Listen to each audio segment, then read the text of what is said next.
जहाँ तक श्री ठाकुर जी का दिव्य जीवन व वाणी है, श्री ठाकुर जी जब श्री कृष्ण के रूप में आए थे, श्री ठाकुर जी ने खुद इस बात को कहा अर्जुन से, जन्म कर्म से दिव्य में वो जो बेती तत्व त्यक्ता देहं पुनर्जन्म नैति मामेति कौन्तेय।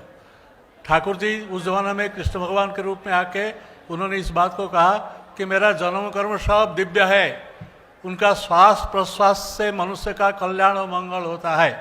ऐसा जो व्यक्तित्व है, हम जानते हैं किसी ठाकुर जी का दिव्य व्यक्तित्व संपर्क जब हम चर्चा करते हैं, दिव्य व्यक्ति किनका है? राम कृष्ण बुद्ध जैसे मोहम्मद महाप्रभु श्री राम कृष्ण तक ये सारे जितने अवतार पुरुष है, ये सबका जीवन दिव्य जीवन है। और श्री ठाकुर जी का विषय जहाँ तक है, श्री ठाकुर जी अवतार नहीं है, ठाकुर जी अवतारी है। और ठाकुर जी हर युग में पूर्वतन पूरक के रूप में आए हैं। ठाकुर जी उनका जो भाव समाधि हो रहा था 25 साल से 30 साल के बीच उनका जो भाव समाधि हो रहा था, ये भाव समाधि दौरान उन्होंने अपना परिचय आइडेंटिटी उन्हें डिस्क्लोज कर दिया था। उन्हें राम कृष्ण सब कुछ बोल दिया था, मैं सूर्य चंद्र ग्रह नक्षत्र सब कुछ हूँ, मैं कुत्ता हो के ये झूठा पता भी चाटा हूँ, मैं मालिक हो के खुदा को मारा भी हूँ। ऐसा सब बात ठाकुर जी ने उनका समाधि के दौरान में ठाकुर जी ने बोल दिया था। ठाकुर जी का परिचय हम देखते हैं कि ठाकुर जी जब कृष्ण रूप में आए थे, ठाकुर जी इस बात को बोल रहे थे कि धर्म कर्म च दिव्य में वह जो बेती तत्व त्यक्ता दहंग पुनर्जन्म नैति मामेते कौन्तेय। मेरा जन्म कर्म सब दिव्य है, जी उसको उपलब्धि किया है, रियलाइज किया है, उसका और पुनर्जन्म नहीं होने वाला है, यहाँ तक बोल दिया। दूसरी बात है, वो जब बुद्ध के रूप में आए, आप जानते हैं कि सत्संग के प्रेसिडेंट थे सुशील चंद्र बसु, श्री ठाकुर के जमाने के एक परम भक्त थे। उन्होंने श्री ठाकुर जी का कुंडली लेके गए थे एक भृगु ज्योतिष को दिखाने के लिए। तो भृगु ज्योतिष बनारस में थे, वो सबका अतीत वर्तमान भविष्य जानते थे। वो कुंडली देख के वो चौंक गए कि आप किसका कुंडली लाए हैं? ये तो पूर्वजन्म में रामकृष्ण परमहंस थे, और उल्टी गिनती को की जाती है तो ये बुद्धदेव के साथ इनका मिल जाता है। तब ठाकुर जी क्या थे? ठाकुर जी बुद्धदेव के रूप में आए थे, ठाकुर जी उसमें रामकृष्ण परमहंस के रूप में आए थे, ठाकुर जी क्या जीसस के रूप में आए थे। ठाकुर जी वही भाव समाज के दौरान ठाकुर जी इस बात को कहा, बाइबल में जो बात है, children fix your attention at the root of the nose, draw the spirit inward, this was my policy when I was Jesus. बोलते हैं मैं जब जीसस के रूप में आया था, तब मैं ध्यान का जो पद्धति है, पद्धति इस तरीका का पद्धति में रखा था। ठाकुर जी खुद ही बोलते हैं, फर्स्ट पर्सन सिंगुलर नंबर बोलते हैं, मैं जीसस के रूप में आया था, मोहम्मद के रूप में। ठाकुर जी बात करते करते देवघर में अचानक बोल दिया, मैं जब मक्का से मदीना जाता था, मेरे पैर में ऐसा खड़म पहन कर मैं गया था। ऐसा बोलते हुए ठाकुर जी रुक गए, और जो लिख रहे थे देवी प्रसाद मुखोपाध्याय जो लिख रहे थे, उन्होंने ठाकुर जी बुलाए, बिल्कुल इसको मत लिखो, मैं नहीं। वो हजरत मोहम्मद साहब जब जाते थे मक्का से मदीना, उनका पैर का खड़म ऐसे खड़म उन्होंने पहने थे, मैं नहीं। देवीदा ने लिखा तो नहीं, ठाकुर जी के सामने बैठ के लिख रहे हैं, लेकिन उसको दूसरी जगह खूब सीक्रेटली नोट करके रखा। परम पूज्य वत्स से बरदा से पूछा, जो बरदा ठाकुर जी के मुंह से ऐसा बात निकल गया, उन्हें बोलते हैं नहीं लिखने के लिए। परम पूज्य पास से बरदा ने कहा, उसको अच्छी तरह से अंडरलाइन करके रखो, ठाकुर जी मोहम्मद के रूप में आए थे, तो मोहम्मद के रूप में ठाकुर जी मक्का से मदीना गए थे। ये ठाकुर जी की मुंह की बात है, ये उनकी जुबान की बात है। देवीदा ने उसको लिख दिया, दो दीपरख में आपको मिलेगा, जो देवीदा का संकलन है बातचीत का, उसमें देवीदा का संकलन है, उसमें बात है। तो इस तरीके से हम देखते हैं महाप्रभु के रूप में आए हैं। महाप्रभु ने उनके शिष्य से बोल रहे हैं, माता जी को आश्वासन देते हैं बोलते हुए, तबे तो कौशल्या हला आरोबार तुम्हें तथा तुम्हार पुत्र रामचंद्र आमी, तबे तुम्हें मथुराय देवकी हईला, कंसासुर अंतपरे बंधने आसिला, तबे तुम्हें आमार गो आसिला जननी, तुम्हें से देवकी गो तुम्हार पुत्र आमी, यही रूप और दुई संकीर्तन आरंभे तुम्हार पुत्र आमी हईव विलंबे। तब माँ जब रोती थी, जब बिलकती थी, जब वो सन्यास लेके चले जा रहे हैं, उनको आश्वासन देते हुए बोलते हैं, महाप्रभु मैं 2 बार आने वाला हूँ संकीर्तन रूप में। उसके बाद हम देखें श्री रामकृष्ण परमहंस आए, उसके बाद ठाकुर जी आए।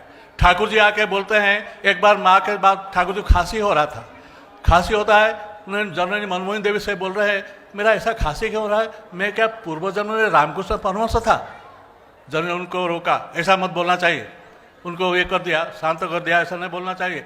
ठाकुर जी बोलते हैं सबकॉन्शियस माइंड उनका ये है। उन्होंने पूर्व साहब को रामकृष्ण बुद्ध जैसे मोहम्मद रूप के सब ठाकुर जी आए हैं, इसलिए वो अवतारी पुरुष है, वो अवतार पुरुष नहीं है।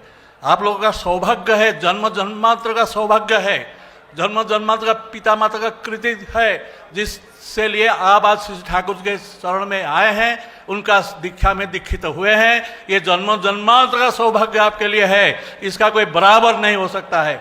मैं कहने को चाहता हूँ, परम पूज्यपाद दादा ने इस बात को एक बार बोल रहे थे, पूरी ठाकुरबाड़ी के आंगन में बैठते हुए बात करते थे। बात करते करते हम सब उनको घिर के बैठे थे। वहाँ एक भक्त था हरिवल्लभ नारायण, जो हमारे सत्संग का प्रिंसिपल थे कॉलेज का और वाइस प्रेसिडेंट भी थे सत्संग के। उन्होंने खूब डल बैठे थे, उनका मुंह में हंसी नहीं था, उन्होंने खूब मुख सुखाए बैठे थे। दादा ने पूछा, हरिवल्लभ दा आप क्या सोच रहे हैं? ना मैं सोच रहा हूँ कि मेरा तो रिटायरमेंट हो गया है, अभी कैसा गुजारा चलाएगा। पूज्यपाद दादा ने उनसे कहा, हरिवल्लभ दा आप जानते हैं आपका कितना जन्म इससे पहले हो चुका है? ना नहीं दादा मैं नहीं जानता। और कितने जन्म आपका होने वाला है? ना वो भी नहीं जानता हूं। दादा ने बोल रहे हैं कि मैं भी नहीं जानता मेरा कितना जन्म हो चुका है और कितने जन्म होने वाला है। तब दादा ने बोल रहे हैं किंतु इस जन्म के पास, इस जीवन के पास हम हमेशा के लिए ऋणी रहेंगे कि अनंत जीवन के अधिकारी होकर हम इस जन्म में परमदयाल श्री ठाकुर जी मिले हैं, उनका दीक्षा में दीक्षित हुए हैं, उनका शरण में आए हैं। इससे बढ़कर और कुछ सौभाग्य की बात नहीं हो सकता है। हम सब जो बैठे थे हम सब चंगा हो गए, हमारा रंगेटे खोड़े हो गए थे ये सब बात सुन के। उसके बाद तो आज पूज्यपाद दादा 87 ईयर्स प्लस चल रहा है उनका, बीच में अस्वस्थ भी हो जा रहे हैं। आज हम यहाँ हम प्रार्थना करेंगे।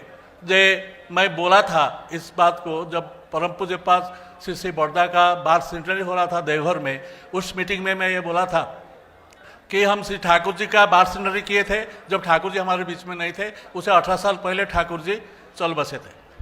हम श्री बड़दा का बार सेंचुरी मना रहे हैं, लेकिन ये बार सेंचुरी भी आज बड़दा हमारे बीच में नहीं है, वो 19 साल से हमारे बीच से चले गए हैं। लेकिन परम पूज्यपाद श्री दादा का जन्म दिवस, जन्म सेंचुरी, बार सेंचुरी मनाएंगे, वो रहते हुए उनका बार सेंचुरी हम मनाएंगे। ये बात उस दिन में कहा था और वो पूजनीय सिपाही बाबू जाके दादा के पास ये बात बोल दिया। दादा ने मेरे को जब कहा दौचिंदा पागल है, इससे बात हो गया। तो कहने का मतलब है वो दिव्य जीवन का अधिकारी, दिव्य जीवन उनका था। उनका जो हरि अनंता, हरि कथा अनंता ऐसा एक बात है, ये उनका बात तो अनंत है, उनका कथा अनंत है, उनका जीवन अनंत है, उनका कथा भी अनंत है। उनका दिव्य जीवन में चर्चा करने के लिए स्वामी विवेकानंद के पूछा गया था अमेरिका में, जब स्वामी जी ने उनका उद्गार देते थे चिकागो सम्मेलन में, उनको एक बार पूछा गया, और स्वामी जी आप जिनका शिष्य है, जिनका आशीर्वाद से आज इतना बड़े उदार उद्गार कर रहे हैं, उनके बारे में आप कुछ कहीं नहीं बोल रहे हैं, उनका जीवन के बारे में क्यों नहीं बोल रहे हैं आप? स्वामी जी ने एक वक्तृता रखा था, प्रवचन दिया था, माई मास्टर। उसके दौरान उन्होंने बोल रहे हैं, If thousands of Vivekananda speak years about Ramakrishna Paramahansa, they cannot touch even the 100th part of his life. हजार विवेकानंद जी लाखों साल तक उनके बात बोलने चाहेंगे, वो बोल नहीं पाएंगे, और मैं क्या बोलूं उनके बारे में। ये स्वामी जी की बात है। तो इसलिए इनका जीवन के बारे में हमारे श्री ठाकुर गुरचंद जी का जीवन ही लिखा है। हाउजरमैन साहब जो ठाकुर जी का अमेरिकन डिसाइपल है, उसका किताब का नाम है an ocean a tea cup.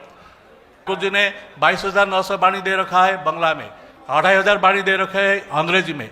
जो ठाकुर गुरचंद्र मैट्रिक परीक्षा दे नहीं पाए थे, जिस वजह से आप सब जानते हैं, मैं घटना में नहीं जाना चाहता हूँ, वो ठाकुर जी ने अंग्रेजी में जब वाणी दिए, 9 वॉल्यूम्स है मैसेज, एजुकेशन के बारे में, हेल्थ के बारे में, सर्विसेज के बारे में, पुलिस के बारे में, ऐसा कुछ नहीं जिस बारे में उन्हें वाणी नहीं दिया।